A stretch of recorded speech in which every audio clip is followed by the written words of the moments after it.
G2 and are your spring split champions!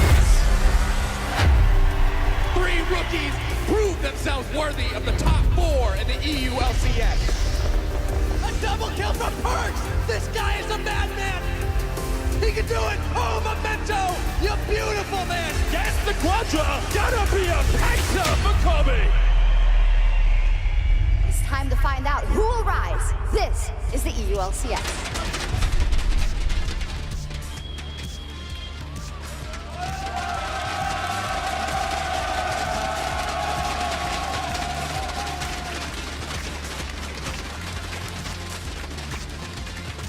Welcome to Berlin, Germany for the start of the semi-finals. Tonight we will write a new chapter in EU LCS history as Schalke 04 and Vitality look to make their first final. This is Ready Check, and those are the teams competing tonight, looking poised and ready to take to the stage. I'm Evie Schoks de Porter, as we get a little hello from the mascot of Vitality as well. And before we get into all the action in the semi-final today, let's look back at what occurred in the quarterfinals. Now, everything started with thrilling series between Schalke 04 and Splice. It was an incredibly back and forth battle that went all the way to game 5, with Nukeduck showing off some great LeBlanc mechanics. But when Schalke needed it the most, their new AD carry star Upset led the charge, and he completely took over the team fights on his Kai'Sa, really making himself count and getting Schalke 04 that victory. Now with that win, Schalke are now set to face Vitality in tonight's series. Now our second quarterfinal was Misfits Gaming versus G2 Esports, and after what happened towards the end of the regular season, few would have picked Misfits as the favorites. However, they silenced all the critics with a dominating 3-0 victory as Hans Sama, with help from his team, destroyed G2's dreams of reclaiming the trophy. An amazing performance by Misfits in its own right, and now they are ready for the next challenge as they face off against the current EU LCS champions Fnatic tomorrow. That does bring us to our final headline, that for the first time in 3 years, we will have a final without the 4-time EU LCS champions G2. However, we will see them again in the regional qualifiers as they try to secure Europe's 3rd seed at Worlds and salvage an otherwise disappointing season. That was last week. There's a lot to be talked about, and for now I'd like to join, or ask my analysts to join me, Andrew Day, and our special guest for the next 2 weeks, Jonas Colt Anderson from the Unicorns of Love. Welcome, gentlemen. Thank you for having me. It's great to have Cold. His insight is always extremely valuable, and he always brings a bit of good banter to us here in Ready Check. That's right. So straight off the bat, I'll ask you what you think about how the quarterfinals played out. So initially I actually thought the quarterfinals would go completely opposite. I thought Schalke would crush Splice, and I thought the G2 versus Misfits series would go very back and forth. But I was proven wrong. After all, I'm a player. You know, I'm not an analyst. I don't get to do that too much. So interesting, but I think it kind of leads up to what we have for today. Yeah, that's true. We have a wonderful semifinals, Vitality versus Schalke and Fnatic versus Misfits. Let's start with what we will see tomorrow. Fnatic versus Misfits are defending champions. Up first is a team they may have not expected to face in the semifinals. Yeah, I think many kind of expected G2 to be the favorites on paper, given Misfits' 2-7 performance in the second half of the split, but they came in very well prepared. When everyone counted them out, they came in with a confident performance. And going up against Fnatic, this will be a rematch of our 2017 semi-final, where it was Misfits who actually got that surprise upset and made it to their first final in Paris. They completed the upset, and now they're in their territory, right? They're in their best of 5, so we'll see what they can show tomorrow. But today, it's Vitality versus Schalke. Schalke got here, as we saw last week, after beating Splice. It did take them 5 games, so maybe they'll have to shore up a couple of things before they come into today. It's definitely a clash of styles. Today we have Vitality, very aggressive early game, likes to do aggressive plays all the time, and Schalke more controlled, more focused on macro and playing a slow game. So it's going to be a clash of style, and I'm excited to see who's going to come out on top. It will, but every team in the EU LCS Summer Playoffs also have a shot at making Worlds. Even if you get knocked out, you can play in the Gauntlet to make it to Worlds, and to update you on that race, here is Dracos. Thank you very much, Shox. Of course, I'm going to be talking to you today about Schalke and Vitality. But before we get into that, there are a few things to note. Fnatic have already locked a world spot, whether or not they have to get first or second. Of course, depends on how they do in the semifinals, and in theory, the finals, if they're able to win that one as well. And sadly for them, G2 cannot get the second seed. They simply do not have enough championship points to contest. And in the event of a tie, summer finishes are valued more than spring finishes, so they would lose out in that place as well. Of course, all the teams in the playoffs, though, will have a chance at said, playing for that third seed in the regional qualifier following the finals in Madrid. Now, first seed and third seed, those are relatively easy. You can win the split, you can win the gauntlet. Second seed is a little bit more complicated as it is based on who has the most championship points. So let's take a look at how Schalke and Vitality can secure that second seed, starting with Vitality. For Vitality, winning that second seed, it's pretty easy for them at this stage because all they need to do is pull out that semifinals win. Of course, Schalke may prove a difficult opponent, but that doesn't immediately lock them Worlds if they win here today. They do also need Fnatic to win tomorrow versus Misfits. That does immediately lock them in for Worlds. Whether they get first or second seed, we'd have to wait and find out. Now, Schalke on the opposite side have a bit of a rockier road when it comes to securing a second seed.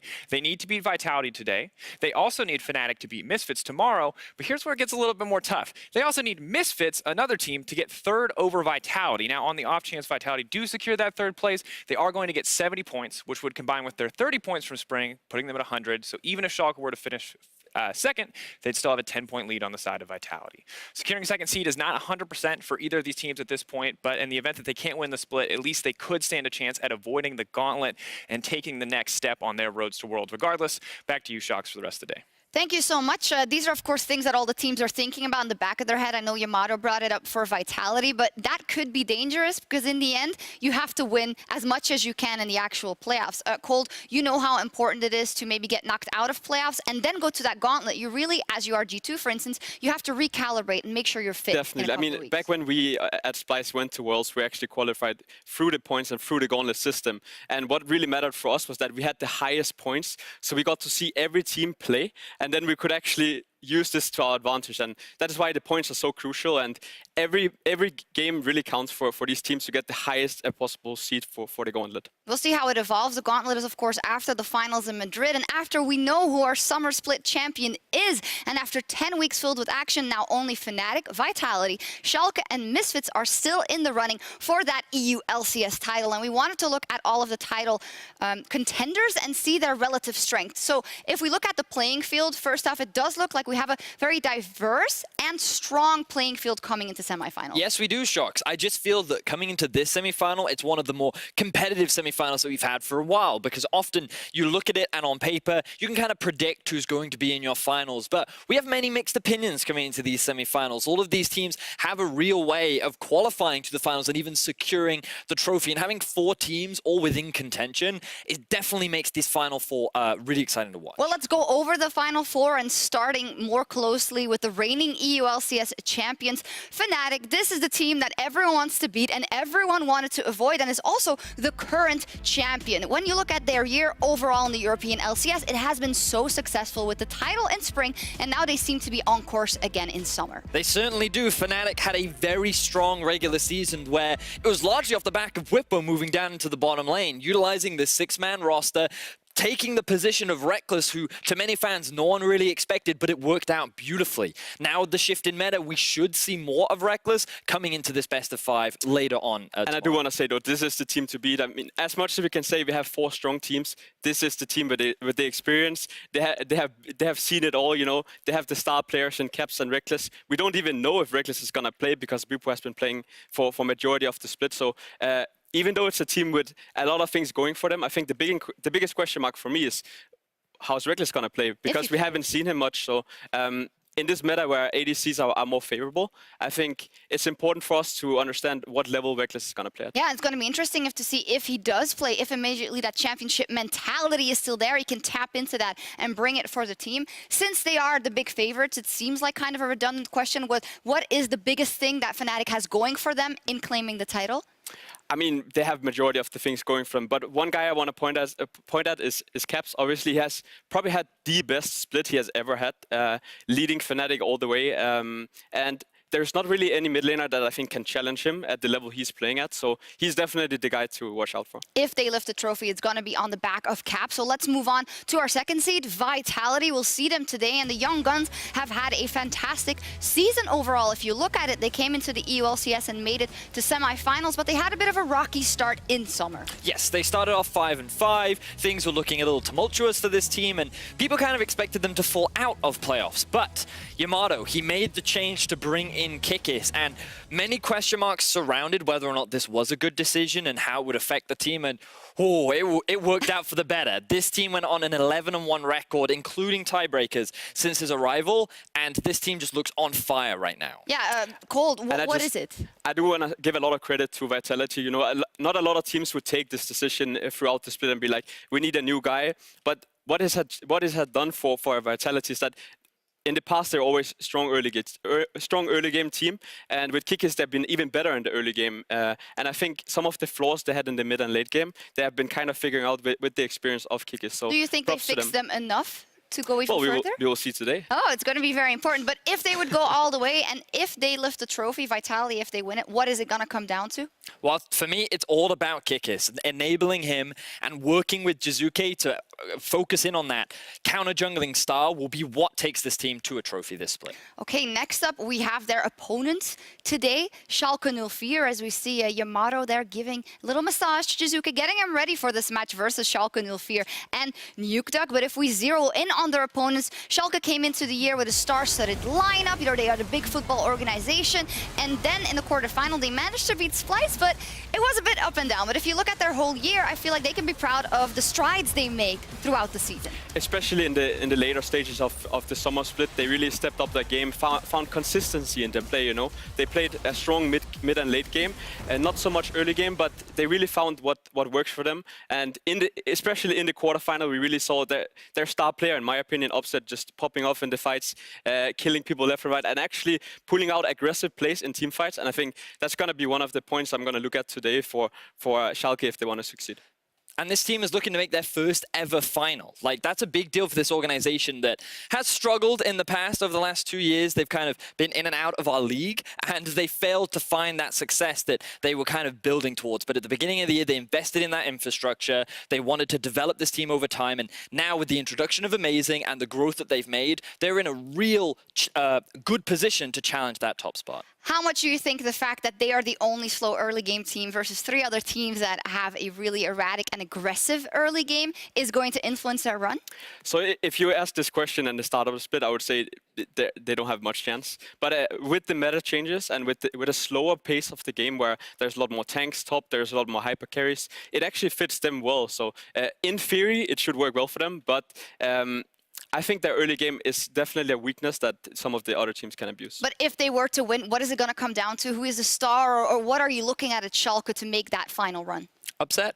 Upset? Upset, definitely. And Yeah. I also think something we cannot talk too little about is the fact that they have actually experienced players. Like they have Visachi in the top lane, they have Amazing in the jungle. These guys have played big matches before, and they know what pressure means and how you can play under this pressure. So I don't want to underestimate them at all because they have the tools to win. Alrighty, we'll see how they do today immediately. Then tomorrow, Misfits versus Fnatic. And when we look at Misfits, they bounced back last week in their quarterfinal versus G2 Esports. They had a horrible second half of the split, but all of a sudden, they turned on that best-of-5 prowess. Is playoffs Misfits back, Fede? It does look like it. They look so clean in that game versus G2, getting a very convincing 3-0 over their opponents. I was very impressed with what they were able to bring into that matchup, with how clean their preparation looked and how solid as a team they seemed to come together. And Hansama really stepping up, getting those early leads in the bot lane and turning it into strong mid-game performances. Is it the meta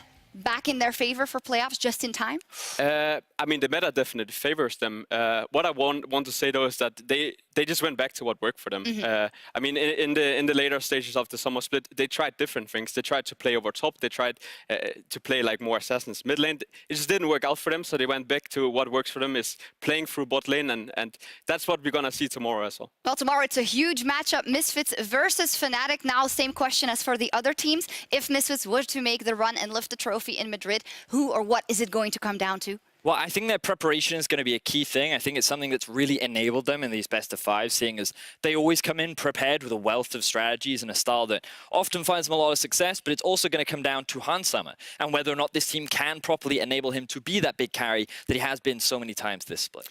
For me, it's about being creative in game, because they have said it themselves. They need to be creative for them to actually get early game leads, and I think specifically against Fnatic, it's very same styles. Like they like to play play the same way, assuming it's going to be Reckless playing, which I assume he's going to be.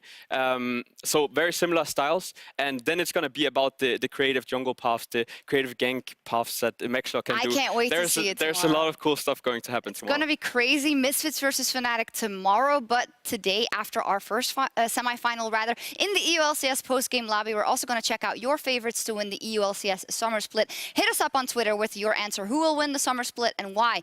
At LOL Esports, using that hashtag #PingTheLobby. We'll be looking forward to that and reading some of your favorites. And as you know, we pay a lot of attention to Twitter and everything. So before we look at today's action, we're going to highlight some of the hot takes, the verbal jabs from social media in chat restricted.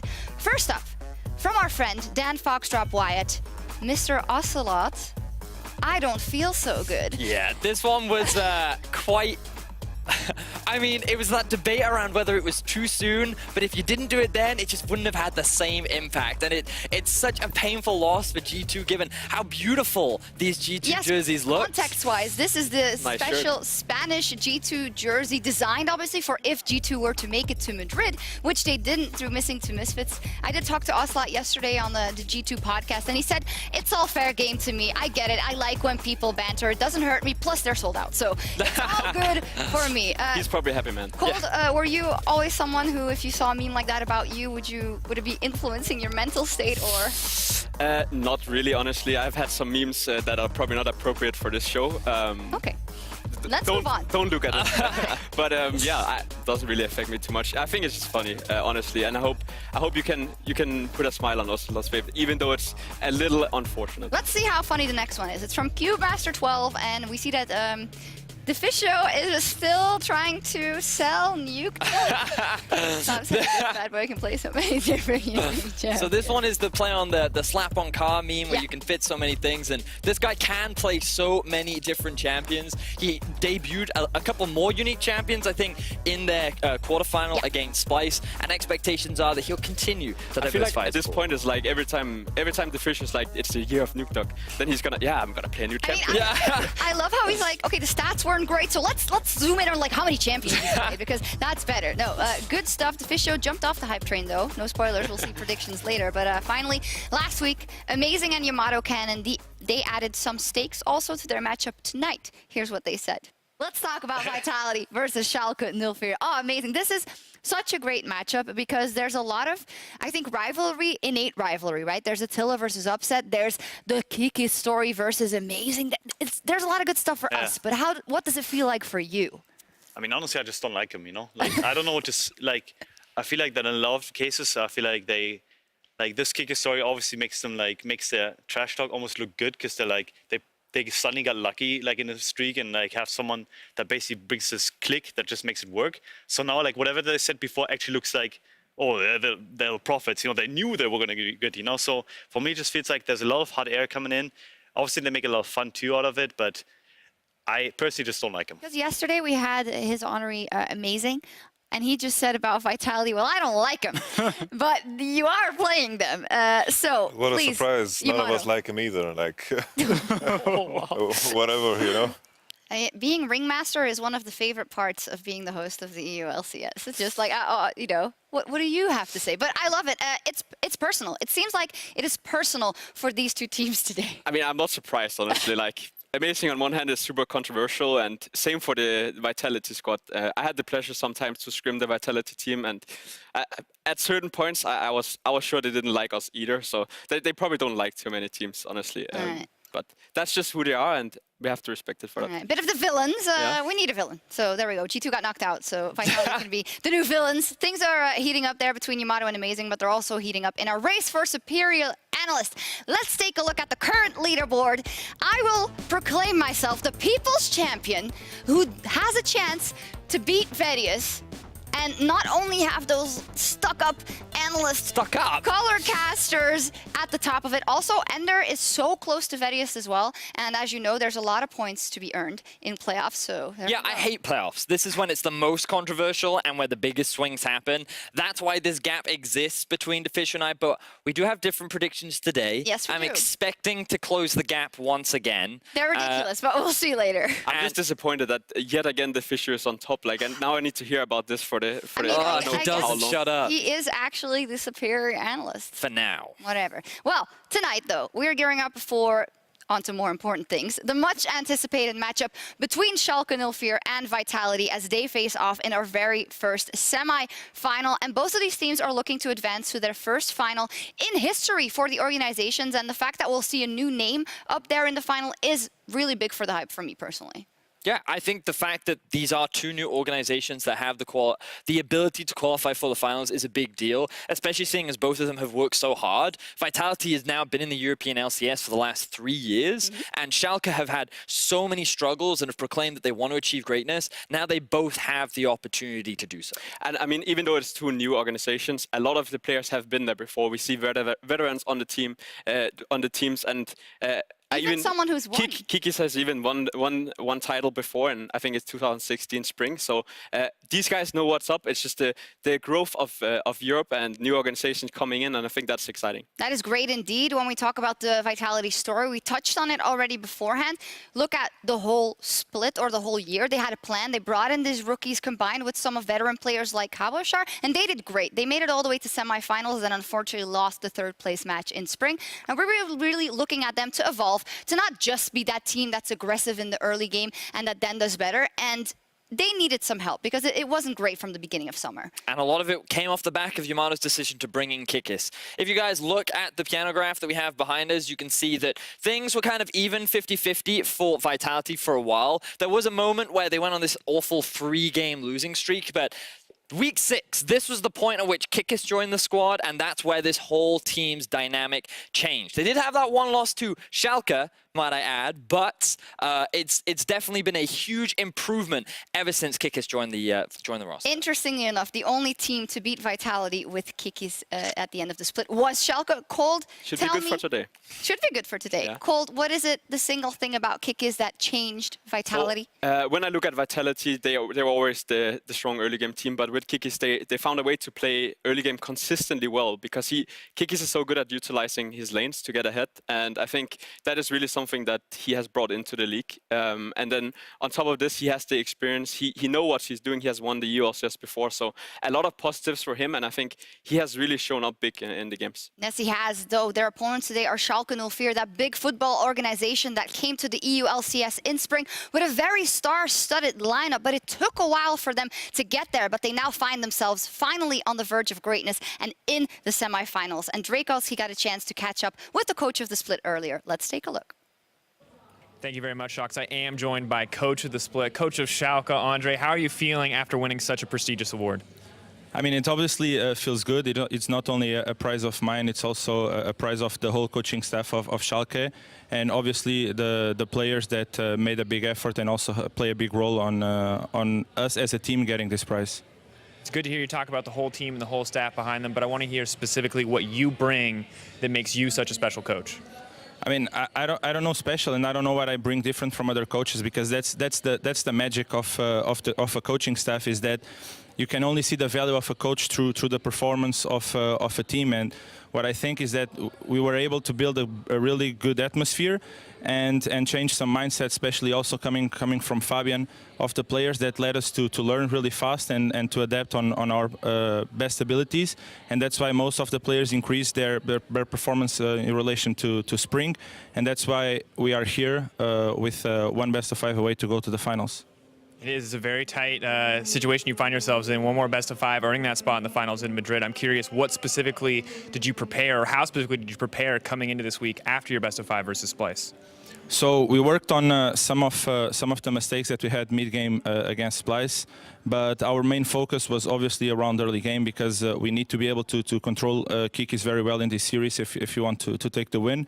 So that's where we end up focusing, and also on our closing. And I think that if we are able to apply what we learned of early game during this week, then I think we have pretty good chances against Vitality. All right, congrats again on the award, and best of luck in your best of 5 today. Back to you at the desk, Shox. Thank you very much. Congrats also from our side to Andre and Schalke 04. He is the coach of the split, and he said it there. We need to shore up our early game, and we need to control Kikis. And the jungle matchups is arguably one of the most exciting matchups in this game, specifically called Amazing versus Kikis. They couldn't be more different. True. I mean, who doesn't like to talk about jungle, right? I think we have actually two very different styles of jungle today. Like, we have Amazing, who is, in my opinion, more of an old school player. He likes to set up his team and play more on the safe side, and then on the other side we have Kikis, who plays more modernly. And what I mean by that is he likes to use his lanes to get himself ahead and then use his lead to accelerate the game. And we can see he likes to play a lot on the edge. Obviously, sometimes there's risk to it, and it can backfire. But I really like what I've seen from Kikis, and I think he is the core of why Vitality will potentially win today. Well, you guys did look at some in-game examples you want to run us through, so go ahead and share. Yes, share Shocks. I'm joined with Cole to talk a little bit more about this jungle matchup, but we also want to hear from you guys at home. Vote in chat who your favorite jungler is and who you think is the best, spamming Kikis or Amazing. So, Cold, we talked a little bit earlier about what a jungler needs to know. So walk me through these three things that all junglers should know. For me, there are three important things that either makes or breaks the early game from a jungle perspective. And first of all, you need to understand the 1v1 jungle-wise. Are you stronger? Are you weaker? And how you play around it. Second, the information you have, vision, jungle rotations. And the third is how does the lane work, who has priority, and how you can play around this. So we have this replay here from Schalke versus Splice in the quarterfinal. We have an Olaf for Amazing. He's going up against Xerxes Gragas. Talk to me about this 1v1. Yes. So in this case, Amazing on the Olaf is stronger than the Gragas in the early game, and he can try to play around this with either invading or playing over lanes. So I just want to point out with the information given, what we can look at. Where's the minimap? This is the minimap, Cold. You have the minimap. So talk me through some of the information that he does have. Exactly. So we know he's stronger in the 1v1. We know that with the information in the bottom side that they have full vision on the bottom side of the map. So he knows that Cersei on Gragas will path from the top side into the bottom side, as we can see here. So I expect Amazing to invade over bot side because he should have mid priority with the Syndra. But let's see what happens. So let's run the replay, and we're going to see that Amazing, he starts off on his red camp. He's then actually going to clear through both the Krugs and Raptors, which doesn't really tie in with what you were talking about. No, I think here he makes the first mistake by clearing his top side instead of looking to utilize the fact that he's stronger in the 1v1 and can look to invade. Instead, he decides to base and get boots and go back on the map. So you can see that he isn't able to utilize the lane priority that Syndra is able to gain from. Syndra even gets ganked as well, shifting the lane priority back over towards the side of Splice. And then Amazing, he tries to go for an invade here. So this is the second invade where he tries to invade, even though he doesn't have mid lane priority, and ending up wasting a lot of time by trying to get Cersei's red buff, and is in danger of getting collapsed on. So even though he misses all these opportunities to get himself ahead, what actually happened is that he decides to go for a bottom gank, as we will see here, and get his bot lane ahead. So it kind of shows the way Amazing plays the game, where he likes to set up his lanes and not so much about himself. Yeah, he much prefers to play for the team rather than trying to set himself up ahead. But Cole, why don't you set us up for the next replay, where we can look at how the difference with Kikis, and we talked a little bit how he prefers to play for himself. Now remember, jungle 1v1, the information available, lane priority. Cold, run us through that for Kikis. Let's look at the minimap for once. And so first of all, Kindred against Trundle. As long as you can kite the Trundle, you should be winning the 1v1. Second of all, what kind of information does he have? We can see that he has a ward in here, so he knows that in this case, Jankos on Trundle, he starts on the bottom side of the map, and he should, as the replay before, path into this. So I expect Kikis to invade over the top side and look to take advantage of this information given to him. So let's see. We'll run the replay. What does Kikis decide to do? He starts off on the red buff, immediately paths up towards the enemy red buff because he knows he should win out on the 1v1. He has information of where the enemy jungler started, and because he has that lane priority in the mid lane. This just kind of ties in what you were saying, Cold, where if you want to build those early leads, these are the kind of tools you need to utilize. Yeah, so I mean, what I wanted to show with this is that Kikis understands that what he needs to do in the jungle 1v1 and how he can utilize the lane priority he has in this case on the Zoe to get himself ahead and his team ahead. Where in the other case, Amazing more so plays towards getting his team ahead and not necessarily putting himself in a good spot. Now, you guys at home were voting for who you think is the better jungler in this case, and we have the vote saying that 57% of you believe that Kikis is the stronger jungler, which means that 43% actually believe that Amazing stands a chance. And I do want to say, though, these are two very extreme cases where one guy doesn't utilize the 3 points, and Kikis in this case almost plays it to perfection. But so my eyes in this case are on Amazing. He needs to step up together with his team to shut down Kikis in this case. So I don't know, can they shut down the Beast? Well, we're going to find out tonight. It's time to settle the score as two fierce rivals face off in the battle to reach the summer final. This is Vitality versus Schalke. It's gonna be the big deciding team fight in the game. Upset is on the side here. He's actually teaming. Teleport away. They're gonna go for the teleporting away. They go for the base. Do they realize? Do they notice that Upset and Nuke are pushing in the wave? The Realm will use this well to bring the minions in. Fly's not gonna get back. They get it. One teleport's gonna come out. Oh my God, Schalke! What was that?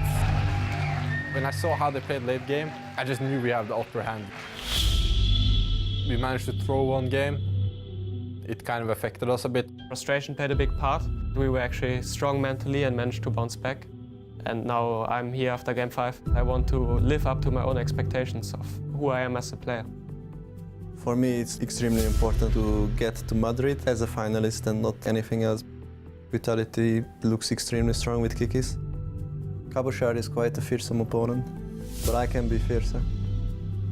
We are one of the best in Europe, if not the best, if we can prove that. And of course, we're gonna be prideful in that.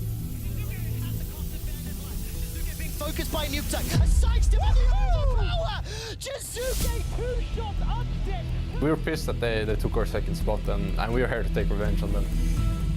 Our playstyle is really aggressive, and it's the hardest way of winning a game when you actually stop the enemy and you give them no chance of coming back. You're actually putting the mental warfare into the enemies, because you're not just winning, you're smashing them. Us and Vitality are probably rivals at this point. We kind of like aim to be upsetting the kings of Europe, and that makes us the ones that are knocking at heaven's door in the end. I'm proud for how we are performing so far, but it's not enough for me. I'm really looking to get into the Worlds for the first time, and then I can say I'm proud. All the hype that was around us before the spring split started was justified, and we are actually a top team in this region. I definitely want to make Worlds. If we're here to take over Europe, I really want to take it over to the next level.